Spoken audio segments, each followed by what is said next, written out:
Ravi de vous retrouver dans Questions politiques, l'émission politique du dimanche sur France Inter, diffusée également sur France Info et en partenariat avec le journal Le Monde. Après l'élection de Bruno Retailleau il y a une semaine à la tête du parti Les Républicains, la droite semble relancée, capable de se réorganiser, une victoire en tout cas écrasante qui a fait basculer instantanément le ministre de l'Intérieur dans le camp des présidentiables. Pendant ce temps, à gauche, tout apparaît beaucoup plus compliqué. Le NFP d'abord, le nouveau Front Populaire, l'aventure est désormais terminée. L'insoumis Mélenchon ensuite s'est sacrément abîmé, mais il n'a toujours pas l'intention de lâcher. Est-ce que la gauche doit et peut réussir à le contourner? Et surtout comment? On en parle avec notre invité qui a rompu avec la France Insoumise il y a bientôt un an, qui s'avance de plus en plus vers une candidature à la prochaine élection présidentielle, François Ruffin. Et dans Questions politiques ce dimanche, en direct et jusqu'à 13h. Questions politiques. Karine Bécard sur France Inter. Bonjour François Ruffin. Bonjour. Merci d'avoir choisi Questions politiques ce dimanche. Avec pour plaisir. vous interviewer. Nous sommes trois. Nathalie Saint-Tric, je vais y arriver, de France Télévisions. Pardonnez-moi Nathalie, et bonjour. Bonjour à tous. Et Françoise Fressos du journal Le Monde. Bonjour à vous aussi. Bonjour Karine, bonjour à toutes et tous. Alors on a l'habitude de commencer l'émission avec vos images de la semaine. On revient ensemble sur ce qui a marqué ces derniers jours l'actualité. Vous, François Ruffin, qu'est-ce qui vous a frappé par exemple en particulier? J'ai choisi une photo en tout cas avec un champ et devant il y a un panneau marqué AB Agriculture biologique parce que on fête les 40 ans de l'agence bio.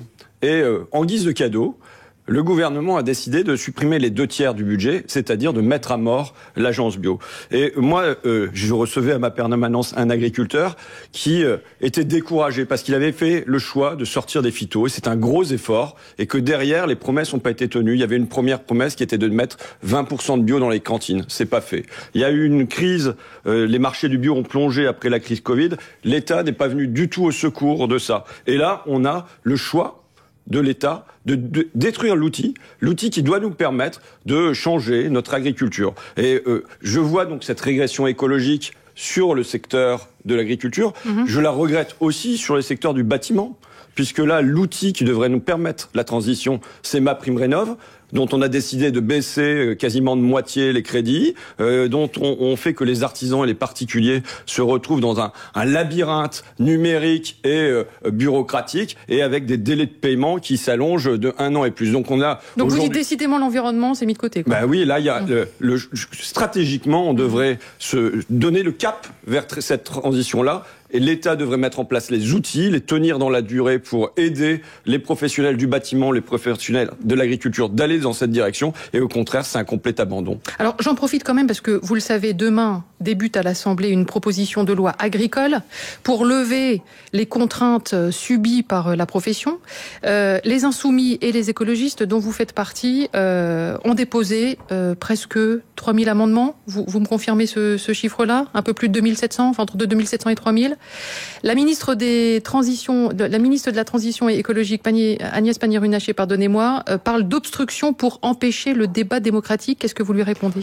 Je réponds d'abord que ça vient de la part d'un gouvernement qui pratique l'obstruction, et l'obstruction maintenant depuis 2 ans, sur les retraites, puisqu'il n'y a toujours pas eu la possibilité d'avoir un vote à l'Assemblée, et que à la moindre évocation de retraite à 64 ans, d'abrogation de la loi Macron, on a le déboulé de milliers d'amendements. Dire que sur la fin de vie, il y a 2600 amendements qui sont déposés et qu'on ne considère pas du tout que c'est de l'obstruction, que là, il n'y a pas d'amendements qui sont des amendements côté groupe écolo, qui sont des amendements formels, mais que on est bien sur des amendements de fond pour un texte qui est passé de 9 à 27 articles. Et il faut aller sur le fond. C'est pas ce qu'elle dit. Elle considère que ce sont des amendements qui transforment le terme. Je vous dis pour le groupe écolo. Je vous dis pour le groupe écolo. D'accord ? Parlez pas pour les insoumis.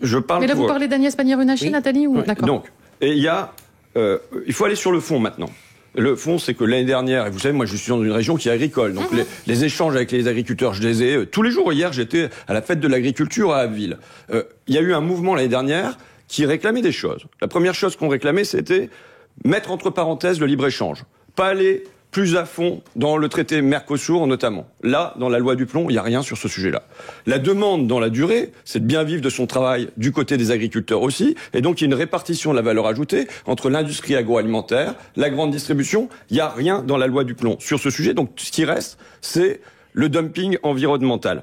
Et avec une molécule qui est l'acétamiprine, dont il a été démontré par des chercheurs qu'elle se retrouve dans le cerveau des enfants et qu'elle a de la neurotoxicité. Voilà, parlons de fond.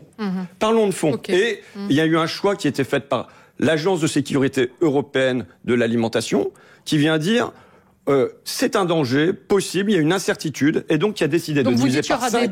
Qui a divisé par 5 l'usage de ça. Moi, je veux dire qu'il y a une parole que j'entends des agriculteurs qui me paraît juste. C'est que quand on est en Picardie, c'est l'interdiction des néonicotinoïdes, on franchit la frontière, on se retrouve en Belgique, et c'est maintenant en partie autorisé. Et donc, moi, je souhaite qu'il y ait une proposition de loi transpartisane, comme il y a eu sur le Mercosur, qui vient de dire fin de l'acétamipride, de cette molécule, partout en Europe. Allez, autre image de la semaine, celle de Bruno Retailleau, le ministre de l'Intérieur, nouveau patron désormais donc du Parti Les Républicains. C'est avec vous, Françoise. Alors, élection dimanche de Bruno Retailleau, un corps électoral quand même très restreint, c'est moins de 100 000 votants, les votants LR, mais un effet quand même masse sur l'opinion, parce que c'est quand même une élection avec un score de sénateurs, 74% pour Bruno Retailleau. Alors depuis... Interrogation, la droite est-elle de retour? Quelle droite? Est-ce que c'est la droite vendéenne ou est-ce que c'est la droite qui a l'habitude de pactiser avec le centre, comme l'a fait Bruno Retailleau pendant 10 ans au Sénat? Est-ce que le bloc central est ou non menacé? On assiste à une compétition sondagière entre Édouard Philippe et Bruno Retailleau. On voit le réveil de Gabriel Attal aujourd'hui dans Le Parisien, qui essaye de mettre en valeur l'autorité républicaine. Il y a une compétition dans ce camp-là. Cette compétition se joue exclusivement sur le thème sécuritaire et sur le thème de l'autorité républicaine. Donc il y a sans doute une polarisation de l'opinion là-dessus. Et ce que je vois aussi, c'est une quasi-absence du groupe de gauche dans ce débat qui est en train de monter en France sur l'autorité, le régalien, l'immigration. Alors ça, on aura l'occasion évidemment d'y revenir pendant le cours de l'émission, évidemment, mais une question quand même, l'arrivée de Bruno Retailleau à la tête du Parti Les Républicains, ça va changer quelque chose ou pas, François? En tout cas, quand je vois qu'il a pour cri de guerre devant les LR, abat le voile, pour moi, ce n'est pas le rôle... C'est le rôle de personne, je pense, et on n'imagine pas un abat la kippa, et ce n'est pas le rôle d'un ministre de l'Intérieur, d'un ministre des cultes qui doit être le gardien de la laïcité, c'est-à-dire qu'il n'y ait pas toute la place pour la religion, mais qu'il y ait une place, et une place qui soit faite en sécurité pour la religion. Et là, pour moi, il y a un dévoiement. Et je dis, on a eu un autre grand Vendéen, ministre de l'Intérieur, c'était Georges Clemenceau, qui était le fondateur de la loi sur la laïcité en 1905 avec Aristide Briand. On l'imagine mal, depuis Beauvau, crier « à bas la calotte ». Voilà. Donc là, il y a une prise à partie depuis le sommet de l'État qui, en vérité, est inquiétante. Allez, pas dans les églises. Dernière image de la semaine avec vous, Nathalie, c'est le texte sur la fin de vie qui est adopté. C'est une image beaucoup plus consensuelle, ouais. Ce qui peut faire du bien de temps en temps. Ou là, c'est une image de l'Assemblée, mais bon, c'est pas hyper... comment dire, il y a pas énormément de gens dans l'hémicycle, mais on ne voit pas de bronca, on ne voit pas de gens qui hurlent, on ne voit rien. Et pour cause, on parle de la loi sur la fin de vie. Il est à remarquer quand même que là, pour le coup, entre les gens qui ont vécu ça personnellement, ceux qui ont eu des amis, des connaissances, ou ceux qui sont allés visiter dans les hôpitaux des unités de soins palliatifs, chacun a vu quelque chose qui l'a marqué, qui l'a... Et ça a été salué par tout le monde, la qualité des débats. C'est-à-dire, d'abord, il y avait des gens, ensuite, on ne s'est pas invectivé. Non pas que le sujet ne soit pas un sujet extrêmement déchirant, mais parce que ça méritait peut-être ça, et puis c'est transpartisan. Et tout ça pour dire que maintenant, le texte qui va être voté, on a quand même l'impression qu'il est d'un grand équilibre entre ceux qui disaient que c'était la porte ouverte A, alors que c'est pas la porte ouverte A, c'est plutôt une possibilité d'avancer dans la volonté quand on est stade final, malade, capable de prendre sa décision soi-même avec une autonomie, si on souffre, si le pronostic vital est engagé, et le fait que ça peut pas être fait, comme on l'a entendu pour des gens qui étaient hostiles, par n'importe qui, que ça serait un début d'un eugénisme vis-à-vis des personnes âgées, des handicapés, et pourquoi pas qu'en gros on débarrasserait des Français qui servent à rien. Donc là, il me semble que c'est équilibré, que c'est un cas de sujet qui mérite que les parlementaires s'entendent, discutent sur le fond, et puis on va voir ce qui va être voté, mais on peut penser que c'est quand même bien équilibré, qu'il y a beaucoup de verrous, et que ça ne devrait pas horrifier quiconque. Alors il y a deux textes, un sur les soins palliatifs, un sur effectivement la fin de vie, le droit à mourir. Vote solennel effectivement mardi à l'Assemblée. Vous allez voter comment, vous, François Ruffin ? Je pense que, comme ça vient d'être dit, il y a d'abord eu un débat respectueux, parce que toutes les positions en la matière sont respectables, et on aboutit à un texte qui est équilibré, où il y a un certain nombre de garde-fous. Là, vous parlez de la fin de vie. Je parle de la fin de vie. Donc je le voterai. Je mets une alerte, moi, sur le texte d'avant, sur les soins palliatifs. Parce que normalement, les deux vont ensemble. On dit qu'il doit y avoir l'aide à mourir vraiment quand il y a eu les soins palliatifs qui ont été offerts, et que malgré tout, il reste de la douleur physique, psychique et qu'on n'en peut plus. Or, pour moi, en matière de soins palliatifs, le principe est déclaré. Il y aurait un accès aux soins palliatifs sur tout le territoire pour tous les citoyens. Très bien, c'est la déclaration. Mais moi, j'ai un gros doute sur les moyens. Parce qu'aujourd'hui, c'est un malade sur 2 qui n'accède pas aux soins palliatifs. 20% du territoire où il n'y a pas de... on est 17e en Europe. Bon, bref, on est en queue de peloton. Mais surtout, on nous dit, voilà, il y aura plus 66% d'ici 10 ans. Mais ça comble pas ne serait-ce que les besoins d'aujourd'hui. Entre-temps, il va y avoir au moins plus 20% de malades qui en ont besoin aussi, avec le vieillissement démographique. Il va y avoir de l'inflation. Donc je crains, moi, que d'ici 10 ans, on se retrouve grosso modo dans la même situation, avec un malade sur 2 qui n'a pas accès aux soins palliatifs. Et je dis qu'il y a plein de sujets comme ça, où on a des grandes déclarations de principe, sur les violences sexistes et sexuelles, sur le handicap. On est tous d'accord. Mais quand il s'agit d'en venir aux moyens, il y a beaucoup moins. France Inter, Karine Bécard. François Ruffin, vous avez tenté de réveiller la gauche cette semaine. Comme vous aviez su la mobiliser il y a presque un an, au soir des élections européennes, le président Macron venait d'annoncer son intention de dissoudre l'Assemblée et vous aviez appelé le soir même tous les partis de gauche à faire front ensemble, à bâtir un nouveau front populaire. Et le NFP était né. Cette semaine, rebelote, j'ai envie de dire. Vous avez essayé de lancer l'idée d'une grande primaire de toute la gauche pour commencer à vous organiser à 2 ans de la prochaine présidentielle en 2027. Aucun chef de parti n'a répondu à votre proposition, à part Raphaël Glucksmann, pour Place Publique. Comment est-ce que vous réagissez et est-ce que vous maintenez votre proposition d'une primaire Geyser ? Oui, alors je dis primaire Geyser, primaire de débordement, parce que pour moi, le sujet est moins celle du départage, de se dire, voilà, c'est un tel ou une telle qui va être candidat pour la gauche, que de se demander comment on fait pour retrouver les gens par millions. Comment on fait pour que les 9 millions de votants du 7 juillet, ils aient à nouveau la main et qu'on puisse entendre leur voix. Mais là, tout de même, personne vous a répondu, je disais. C'est violent, ça, quand même, non ? Pas du tout. Non. Et je m'y attendais, parce qu'on n'est pas du tout dans le même schéma que le 9 juin au soir. Le 9 juin au soir, on était sous la pression. Il y avait la montre qui tournait. On savait que si c'était pas signé dans la semaine, ça se ferait pas. Et sur le choc de Jordan Bardella, largement en tête. Le 9 juin, c'était un contre. C'était, on veut pas du Rassemblement National. Aujourd'hui, comment vous imaginez une primaire Geyser, entre guillemets, avec un peuple de gauche qui a l'air quand même assez déprimé? Alors la dépression, vous savez, elle traverse tout le pays. La neurasthénie, elle est là, l'abattement, et sans doute encore davantage à gauche. Mais justement, c'est dans ces moments-là qu'on se doit demander quel est l'outil. Qu'est-ce qu'on a comme outil pour rendre la main, pour que les gens retrouvent la voie? Et je crois que la primaire est un outil intéressant pour ça. Mais la primaire, ça n'a jamais très bien fonctionné. C'est bizarre que vous reveniez à une primaire quand même, non? Ça se fera. Pour moi, ça se fera. Parce que le désir profond du peuple de gauche, on va venir aux 2 camps qui, à gauche, veulent le retour des irréconciliables. On va revenir à la guerre des gauches. Qu'est-ce qui fait qu'on peut se lever, que le peuple de gauche se lève? En fait, c'est ça. La perspective d'une victoire et la crainte que la main soit laissée au Rassemblement national, que la porte lui soit ouverte pour l'Élysée. Qu'est-ce qu'on a là? On a une gauche qui joue en 2e division, avec ses divisions, justement.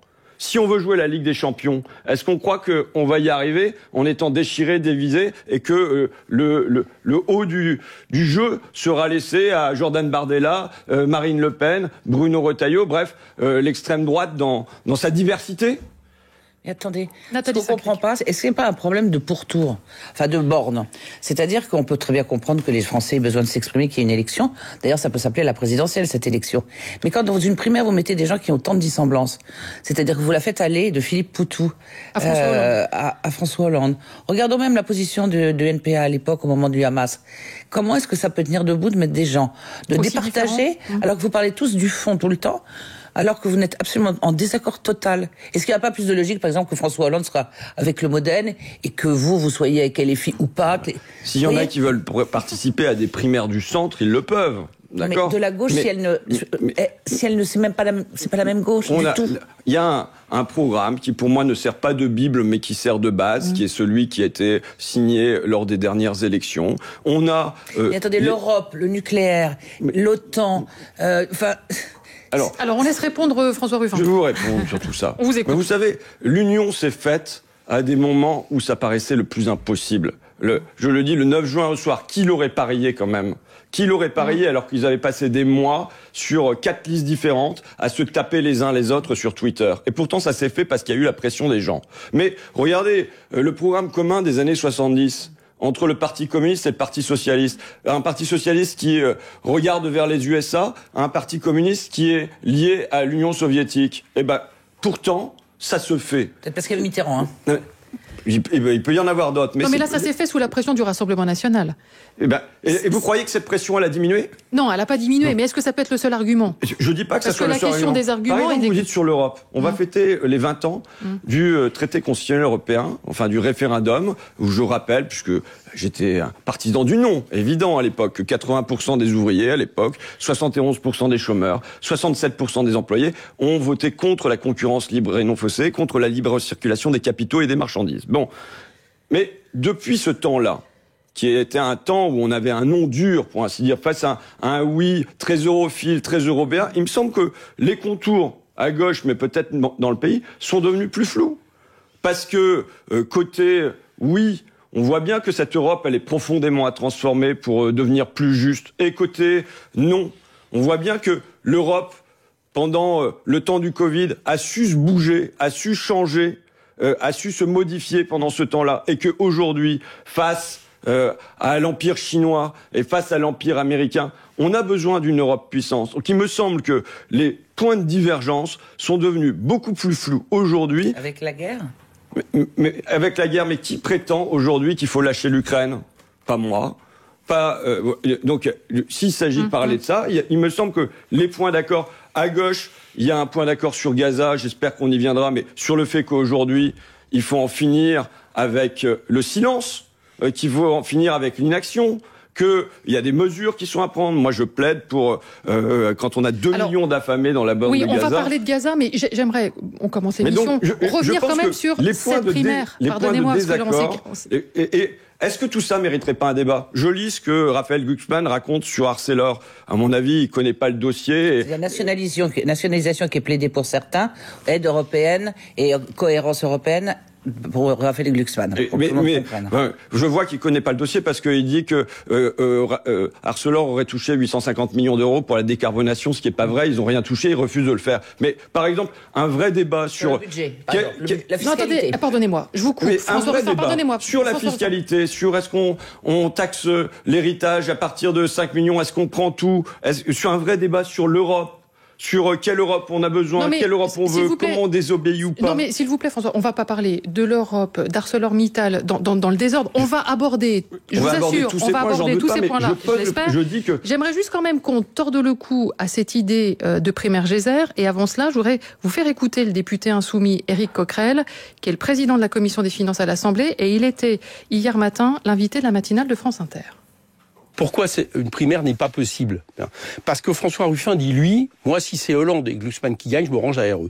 Bon, ce qui me paraît totalement aberrant, parce que moi, je vote pour un programme. Le programme, c'est le programme de rupture. Et c'est de mettre la personne qui est le plus capable de le défendre et de gagner ces élections. Il me semble que le mouvement qui a 75 députés, qui a 400 000 sympathisants, 100 000 adhérents, et qui, bon an mal an, depuis quelques années, a montré sa force, il me semble normal que le candidat à la présidentielle de ce courant, de cette mouvance qui a montré qu'elle était capable presque d'aller au deuxième tour en 2022, ça soit LFI. Voilà, ça je pense que c'est la priorité. Et aujourd'hui dans LFI, si vous me demandez l'autre question, je pense que Jean-Luc Mélenchon est la personne la plus apte et la plus capable pour nous faire gagner. Voilà. Donc, pardonnez-moi, mais on n'a pas tout dit sur cette primaire, et la question, elle est quand même importante. Jean-Luc Mélenchon, on en fait quoi ? Est-ce qu'on peut organiser une primaire sans qu'il y participe ? Je veux partir d'ailleurs. Je vous l'ai dit tout à l'heure, je suis dans le grand tour de ma circonscription et je vais écouter les gens. Qui j'entends hier? J'entends une dame qui travaille à l'hôpital, et qui peut pas laisser sa fille à la cantine parce que le repas est trop cher à 3,80 €. J'entends une retraitée qui a passé sa carrière comme assistante maternelle et qui, avec ses 1039 €, doit aller au secours populaire. J'entends un cadre. Ok, on a compris. Non, j'entends un cadre de la SNCF, musulman, né à Amiens, qui est un dirigeant d'un club de foot, donc qui tient la République et les services publics, et qui me dit, vu le climat, je dis à mes enfants, ne vous projetez pas en France, projetez-vous dans les études, mais ne vous projetez pas en France. Donc ça veut dire quoi? Ça veut dire que voilà pour qui on se bat.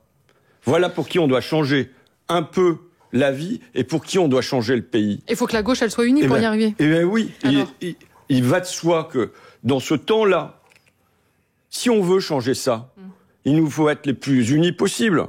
Alors vous allez mentionner tous ceux qui sont des diviseurs. Mais mentionnons... Non, mais celui-là, il est particulier quand même. Non, il y a un argument qu'on entend, qui est notamment utilisé par François Hollande, l'a rapporté dans le Figaro samedi, où il dit au fond, qu'est-ce qui distingue Ruffin de Mélenchon? C'est à peu près la même chose. Et au fond, il y a ce courant-là qui est pas compatible avec le nôtre.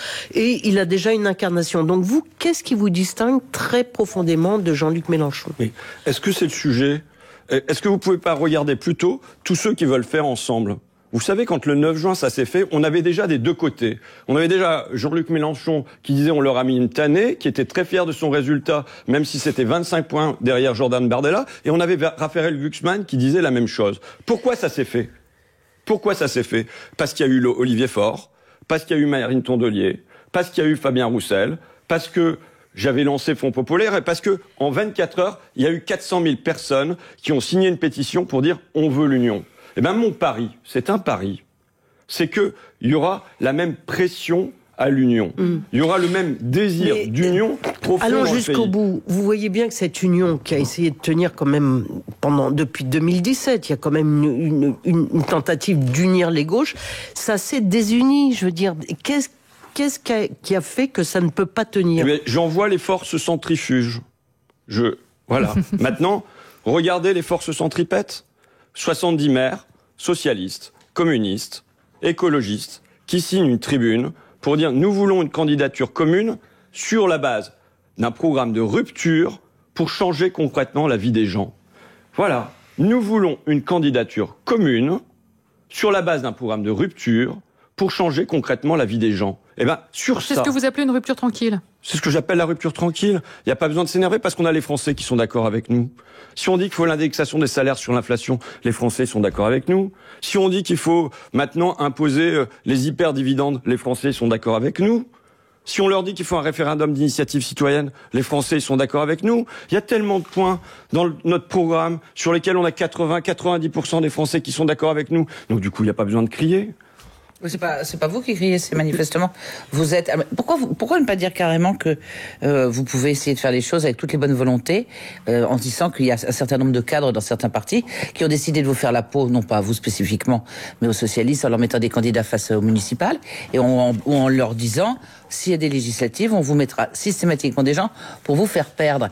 On en est là, on n'en est pas à une bonne volonté générale. Là, les forces centrifuges, elles fonctionnent moins bien. Elle n'a pas tort, Nathalie. Centripète, vous voulez dire, sans doute. Bah là, elles sont centripètes. Ouais. Les forces centrifuges auxquelles vous appelez, elles ne sont pas là. Ce que je vous ai dit me paraît très compliqué, je vous assure. Mais oui, moi je pense qu'aujourd'hui, il y a dans chaque parti des identitaires et des unitaires. Et je dirais que même des militants peuvent être traversés par les deux et avoir une partie unitaire, une partie identitaire. Eh bien, je fais le pari que l'unitaire l'emportera.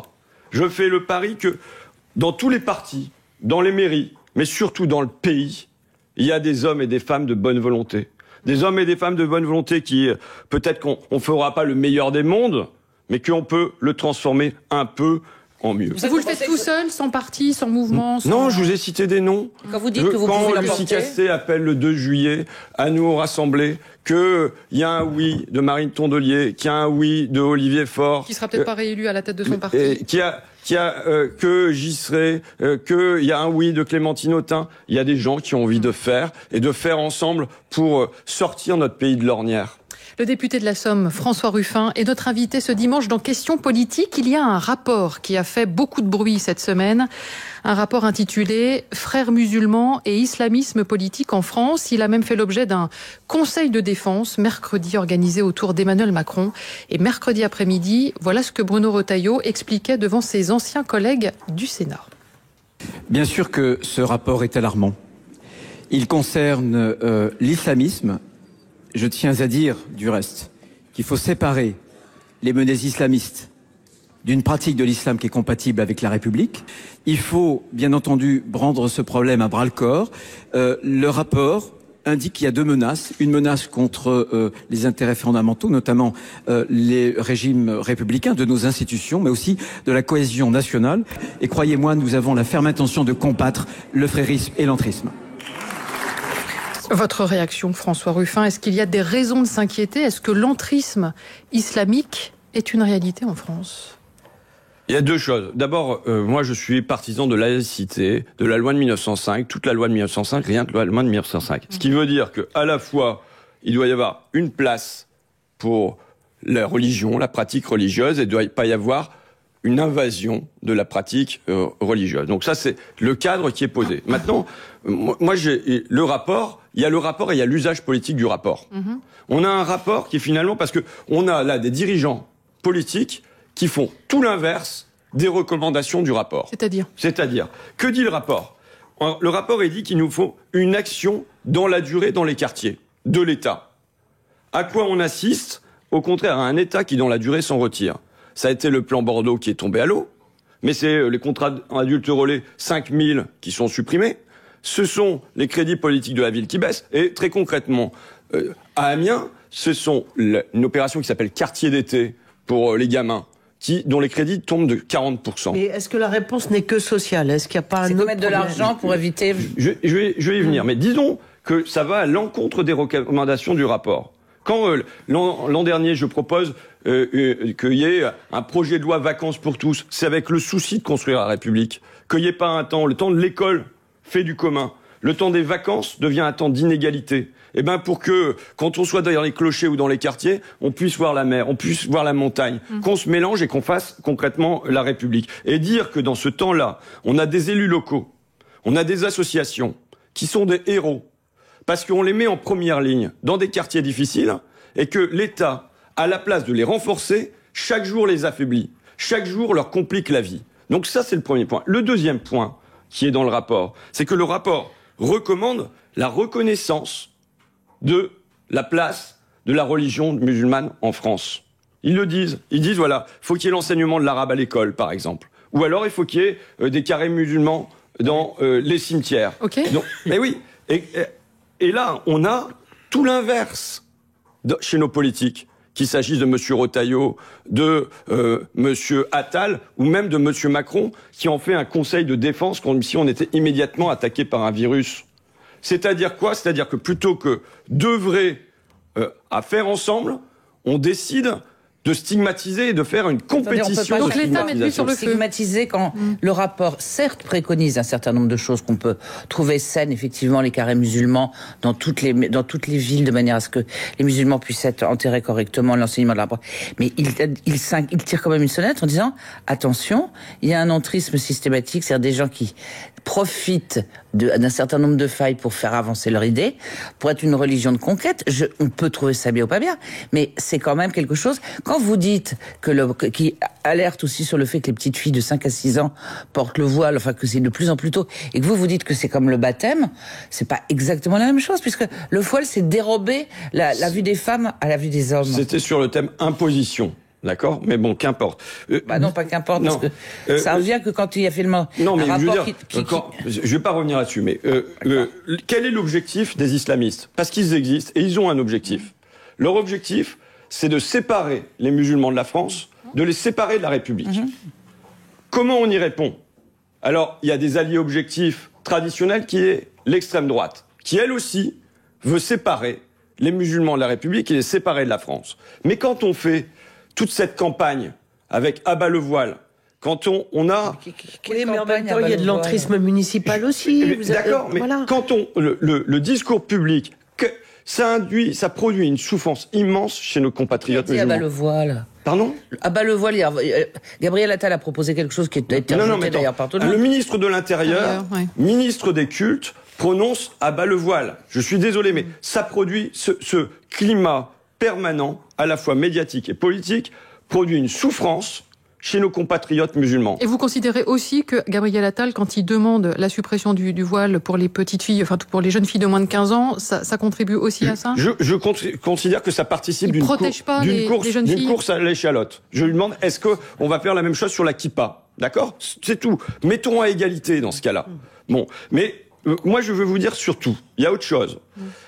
Le grand spécialiste de la laïcité dans notre pays, historien Patrick Weil, ne cesse de rappeler que dans la loi de 1905, il y a un volet pénal, il y a un volet répressif, qui donne la possibilité au ministre de la Justice d'adresser une circulaire au procureur pour qu'il y ait des enquêtes, qui ont des instructions qui soient menées quand des atteintes à la laïcité, quand des pressions religieuses sont exercées.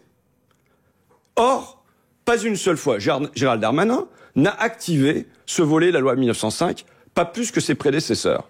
Ce que je veux dire, c'est que, à la place d'inventer en permanence des nouvelles lois, peut-être que cette loi qui a été fabriquée il y a un siècle maintenant, cette loi qui a été pesée par Aristide Briand et Georges Clemenceau, on pourrait l'appliquer.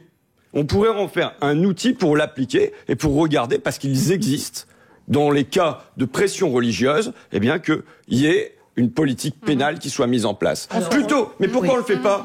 Pourquoi on le fait pas ? Parce que là, ça permet de faire de la polémique et de la politique. Voilà. Mais alors, c'est parfois difficile à faire. IQ Sense, ça a pris du temps. Il y a le contrôle du juge.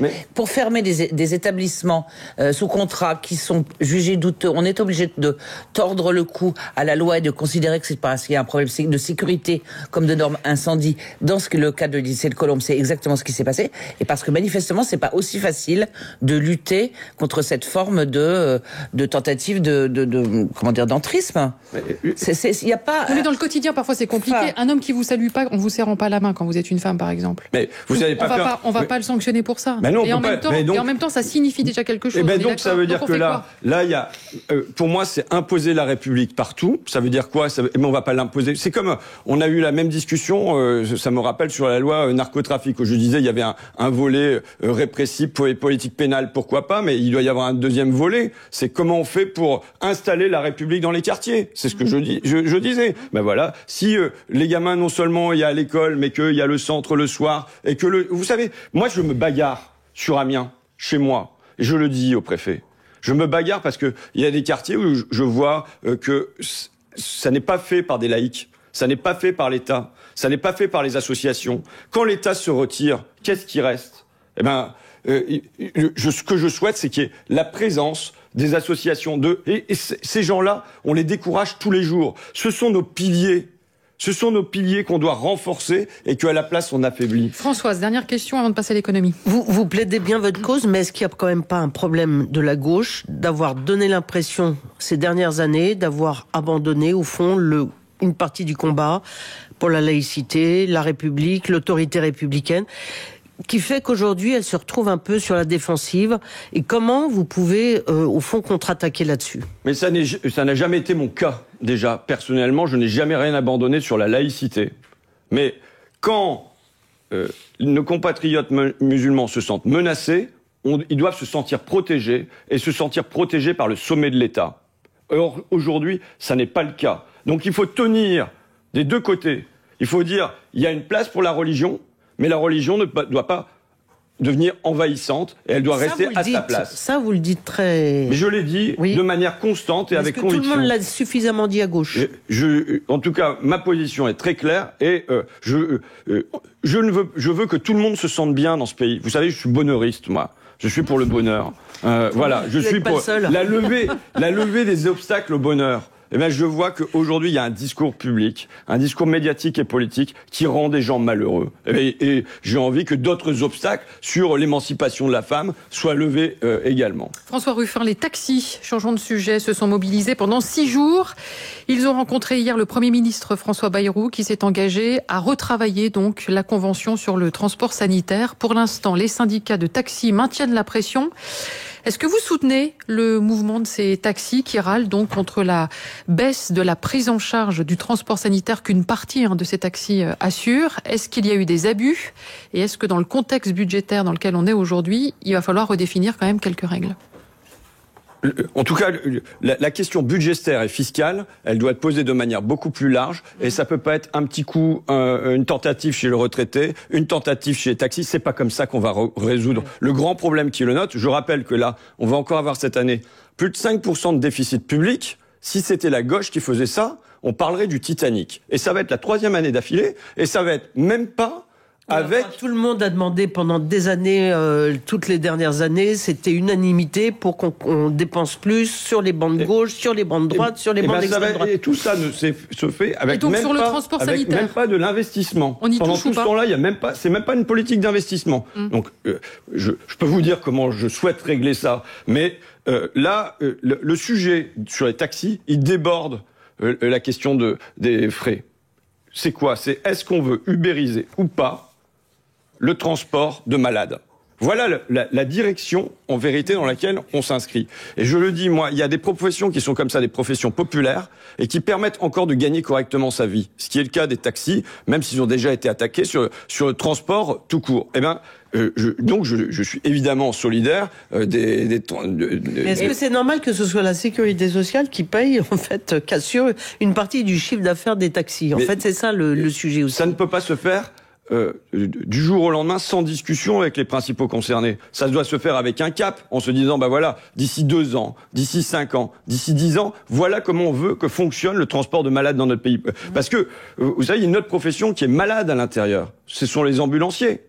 Faut voir les horaires qu'on leur demande de faire. C'est 55 heures une semaine, c'est 23 heures la semaine d'après, et sans qu'il y ait du salaire en conséquence, parce qu'on a instauré chez eux la modulation. Donc ce sont comme ça des professions qui sont liées au monde de la santé et qu'on a aujourd'hui profondément déstabilisées. Quand vous me connaissez, vous savez que la question de la stabilité, et en particulier la stabilité dans le travail, est une question centrale. Il faut que les gens puissent avoir le travail comme cœur assuré de leur existence et qu'ils puissent s'appuyer dessus. Eh bien, si on le déstabilise d'une année sur l'autre, si on fait qu'on a des horaires... Comment on fait avec des déficits pareils? C'est-à-dire, comment vous assurez cette stabilité? Là, ça pose la question de qu'est-ce qu'on fait. Moi, je vais vous dire, je suis pour des états généraux de la fiscalité. De la même manière qu'en 1788, le roi avait vidé les caisses du royaume parce qu'il avait mené l'accord d'indépendance aux États-Unis pour se venger de notre ennemi héréditaire, l'Angleterre, eh bien, il se retrouve avec des caisses vides. Qu'est-ce qu'il fait pour lever de nouveaux impôts?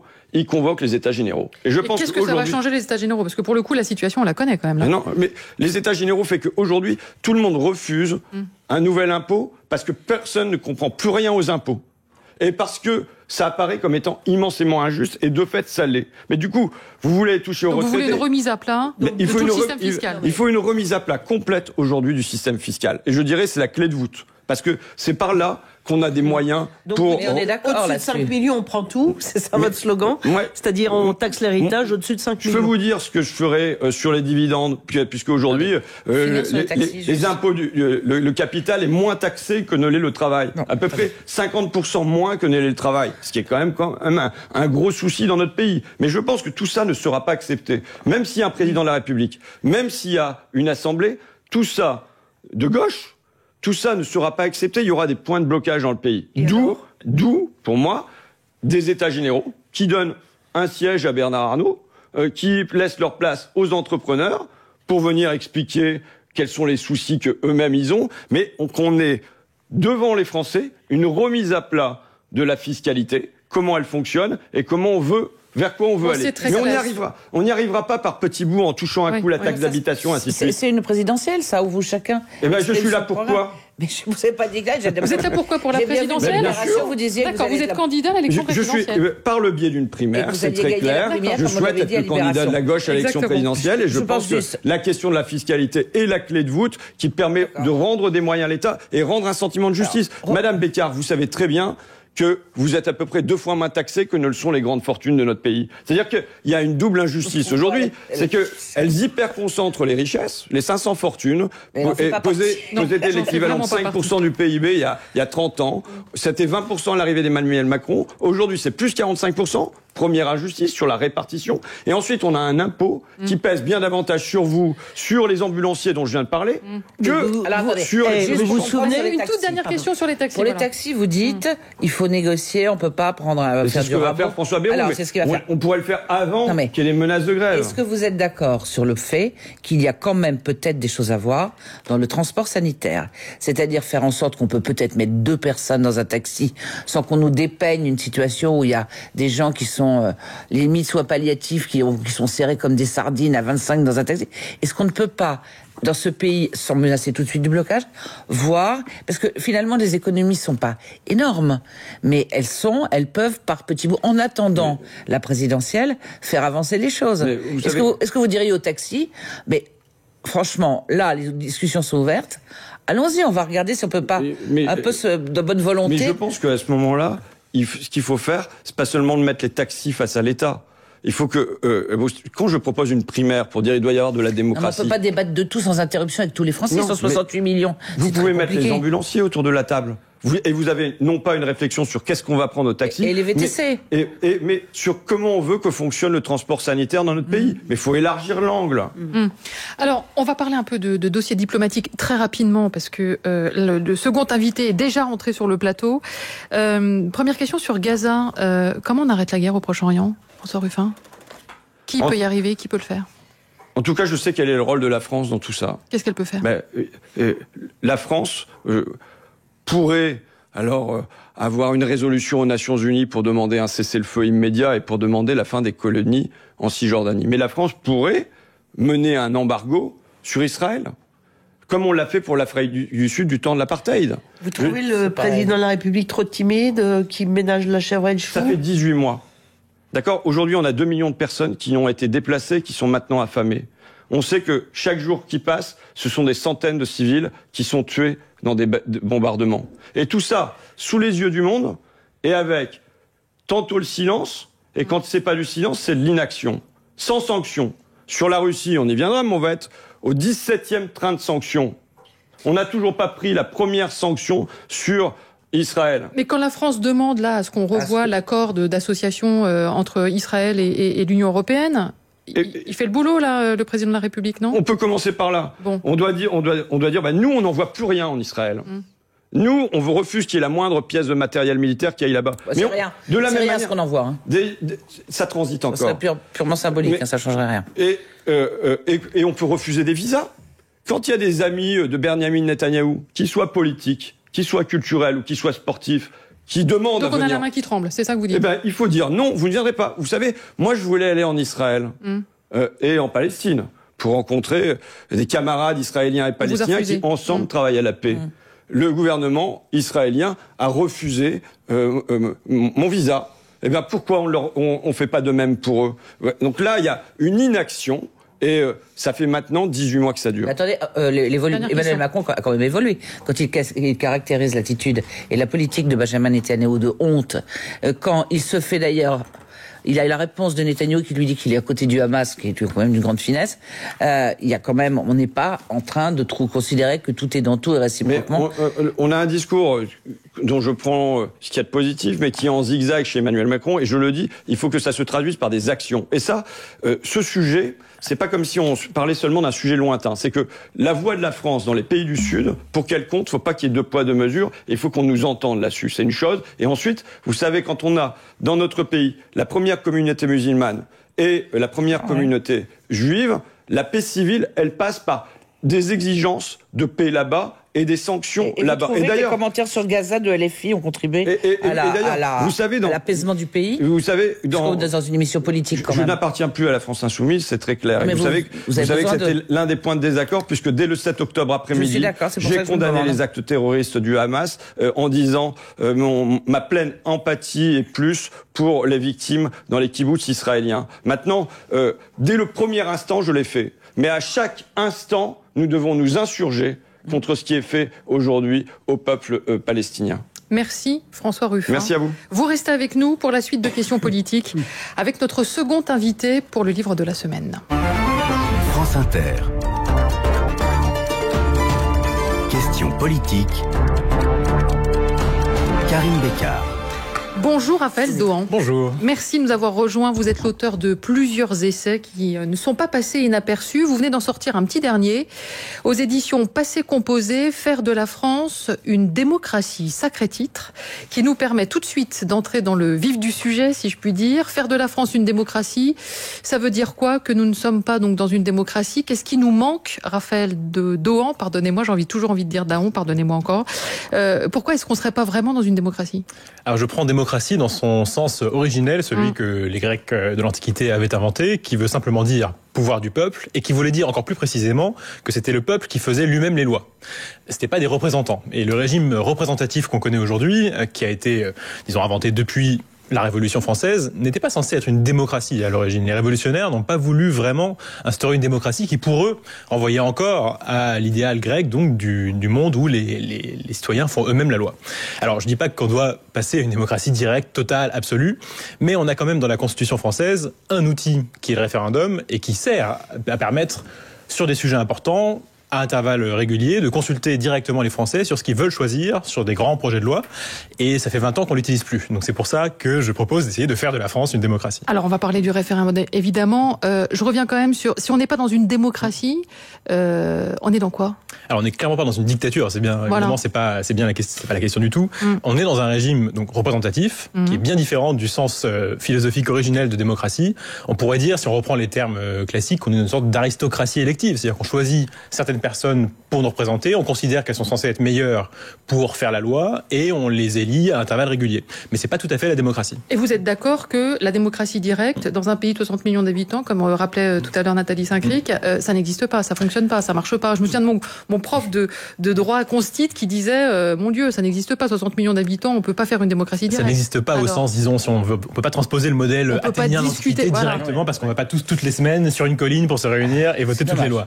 C'est dommage peut-être, mais c'est difficile. Mais en revanche, on peut avoir quelque chose, un régime mixte en fait, qui instaure des parts de démocratie où sur des sujets importants, on fait voter les Français et sur d'autres, les parlementaires. Par exemple, alors Nathalie, est-ce que le référendum, en général, moi c'est pas mon prof de droit, mais c'est pas quelque chose, une question simple à laquelle on répond par oui ou par non, auquel cas ça risque d'exclure toutes les choses d'une infime complexité qui est aujourd'hui. Je prends la question de la fin de vie. Est-ce que vous êtes pour ou pas ou contre l'euthanasie? N'aurait absolument pas, ou la fin de vie n'aurait absolument pas représenté les débats qu'il y a eu à l'Assemblée. Comment vous faites rentrer du référendum à une époque où les choses sont tellement compliquées, ou alors ça devient, êtes-vous pour ou contre le cancer, êtes-vous pour ou contre quelle question on pose sur la fin de vie? C'est une bonne question. C'est très limité le champ. Il y a deux éléments de réponse. Le premier, c'est que le référendum, comme vous savez, c'est pas une question en fait, c'est un projet de loi qu'on approuve ou qu'on refuse. Donc on ne proposerait pas une question comme est-ce que vous êtes pour la fin de vie, parce qu'effectivement ça n'aurait aucun sens. En revanche, on aurait un projet de loi qui aurait été élaboré par le gouvernement. Pourquoi pas même, c'est quelque chose que est-ce que vous êtes favorable ou pas à ce projet de loi faite par les parlementaires. Et après, la question c'est est-ce que les Français approuvent ou pas le projet tel qu'il est comment ils y ont accès s'il est très compliqué? Eh bien, il y a un débat. C'est l'avantage des référendums, c'est aussi que on porte le débat dans la société dans son ensemble et qu'il y aurait 3-4 mois de débat national. Et d'ailleurs, je trouve que les exemples, par exemple, des référendums de 92 et 2005 sur la construction européenne, donc sur le traité de Maastricht et sur le traité constitutionnel européen, ont donné lieu à des vrais débats très intéressants, très fournis et riches sur la construction européenne. Et c'est peut-être les meilleurs débats qu'on ait eus en France sur, justement, l'avenir de la construction européenne de tous les temps. Parce mais à l'époque, on avait su effectivement cadrer très sérieusement. Ce qui est très important, bien sûr. Mais le référendum, pour moi, est une manière de cadrer le débat, justement. Ce qui m'avait frappé dans ces débats, c'est qu'au fond, les camps du non étaient à l'offensive, politiquement. et c'était les meilleurs. Je me souviens notamment de Séguin, des plaidoyers. Et au fond, quand vous regardez le résultat, c'est que personne aujourd'hui ne remet en cause la monnaie unique, et qu'au fond, il y a quand même un danger aussi sur la construction européenne. Maintenant, plus personne ne la remet en cause, et on en est même à se projeter une souveraineté européenne qui était la nôtre aussi. Donc moi je me méfie quand même de ces débats, parce que il peut y avoir des très bons tribuns, et ça va pas non plus dans le sens de l'intérêt général. C'est toujours vrai, il y a toujours un risque de manipulation politique, mais en même temps, c'est le cas aussi pour les élections présidentielles ou législatives. On peut se faire avoir aussi par une personne qui est particulièrement charismatique. Mais je dirais justement que les référendums, comme ça détache quand même le sujet de fond des questions de personnes, on a un peu moins de risques. Je suis pas sûre, moi. Je suis pas sûre. Les débats étaient de bonne qualité. C'est un merveilleux outil pour les populistes. Surtout, on peut pas laisser, on peut pas partir du principe dans une démocratie que les gens en fait se trompent et donc on peut pas leur donner leur avis. Je voudrais qu'on pose la question à l'invité principal, François Ruffin. Pas assez de référendums, j'imagine, pour vous. Est-ce qu'il y a quand même un danger plébiscitaire? Elles n'ont pas tort, Nathalie et François. D'abord, quand j'entends qu'il faut se méfier, il faut se méfier de quoi? Il faut se méfier du peuple. Je veux dire, on est en démocratie, normalement, supposément. Donc le pouvoir est au peuple. Est-ce qu'il a toujours raison, le peuple? C'est ça la question aussi. La manière dont l'invité pose le débat, à savoir que justement il doit y avoir débat, et que c'est au terme de ce débat éclairé que les Français tranchent, je suis moi profondément démocrate. Je me souviens du mouvement des Gilets jaunes, il y avait un chasuble sur lequel il était marqué faire l'amour une fois tous les 5 ans, ça n'est pas une vie sexuelle. Voter une fois tous les 5 ans, ça n'est pas une vie démocratique. Et les Gilets jaunes portaient dans leur réclamation le référendum d'initiative citoyenne. Et je pense que ce référendum d'initiative citoyenne, c'est un outil qu'on doit maintenant mettre en tous les Français. Les Suisses en ont un usage par le biais de la votation. Mais je crois que la question de la place de la démocratie dans notre pays, elle déborde du cadre du référendum.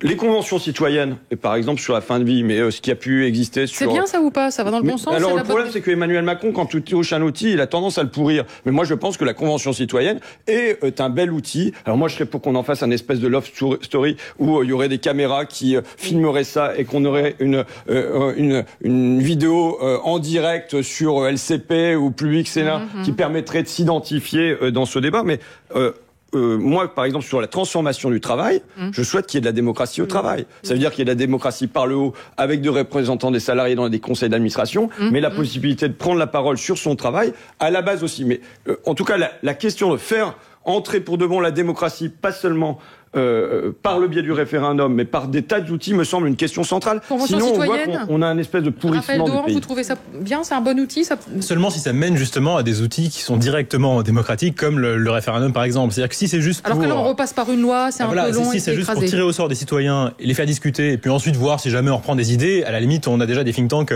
pour faire ça. Donc c'est pas vraiment le but. Je suis pas d'accord, parce que moi je les ai suivis de très près, les conventions citoyennes. Je trouve que c'est formidable, parce que ça résout le sujet, c'est-à-dire qu'il y a tirage au sort, et puis il y a un débat sur des sujets extrêmement complexes. Donc, il y a une élaboration, il y a une fierté de ceux qui participent et une volonté, vraiment mais là où je partage aussi votre point de vue, c'est qu'il faudrait que ce soit visible des autres. Parce qu'une fois que la conclusion est faite, on l'oublie. Alors qu'il y a eu tout un travail d'élaboration extrêmement intéressant, et je trouve que ça devrait être vu, télévisé, enfin mis en scène, parce que je trouve qu'on évite les dangers du référendum et on fait participer de très près les citoyens. L'inconvénient, c'est que le système de tirage au sort n'est pas représentatif, justement. Il n'est pas démocratique en soi. Alors, on évoque souvent d'ailleurs la démocratie grecque pour valoriser le tirage au sort, mais on tirait au sort plutôt en fait les fonctionnaires que les gens qui décidaient la loi et les grandes questions communes. Donc pour moi, ça peut être des outils intéressants pour effectivement imaginer des politiques publiques, pour faire avancer un débat et progresser, mais ça peut pas être l'outil final avec lequel on décide de ce que nous voulons pour nous-mêmes. Alors moi, ce qui m'inquiète quand même dans tout ça, moi je trouve que le référendum, la convention citoyenne, très bien, on débat, des débats éclairés, vous avez parlé tout à l'heure. Est-ce qu'on peut encore avoir des débats éclairés à l'heure des fake news, à l'heure des ingérences, à l'heure de tout ça? Vous répondez quoi? Est-ce que les débats aujourd'hui sont sains et faciles à mener? Alors je pense pas qu'ils soient sains et faciles à mener. Je suis pas sûr qu'ils l'aient jamais été, cela dit.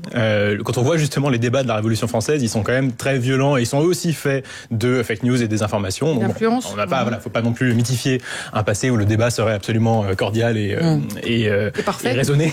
Mais surtout, c'est quelque chose qui vaut, c'est une menace qu'on doit affronter dans toutes les élections et dans tous les débats, quelle que soit la forme. La peine de mort. Si c'était à une époque avec des populistes qui disaient, regardez, peine de mort pour les assassins d'enfants aussi, on peut se dire, ou l'avortement, quand certains députés faisaient entendre un supposé cri d'un enfant au moment de l'avortement, le cri du fœtus, on aurait un impact émotionnel sur les gens peut-être, qui sortirait du rationnel. Je suis pas contre, mais moi je pense que justement l'avantage du référendum, c'est qu'il y a un débat qui fait que on va sur les arguments de fond. Alors que si on laisse les parlementaires, les gens se font des idées purement émotionnelles. François Ruffin, vraiment, c'est possible un débat éclairé dans l'époque dans laquelle on vit aujourd'hui? Moi, je serais pour un débat éclairé qu'on fasse une convention citoyenne sur les réseaux sociaux, sur les GAFAM et compagnie, qui aboutit sur un référendum qui tranche s'il y a des réseaux type TikTok qu'on souhaite interdire ou non. Mais moi, je suis démocrate. Et y compris, je pense que la question de l'avortement, on aurait eu l'avortement bien plus tôt dans notre pays si on avait eu un débat ouvert là-dessus. Et à mon sens,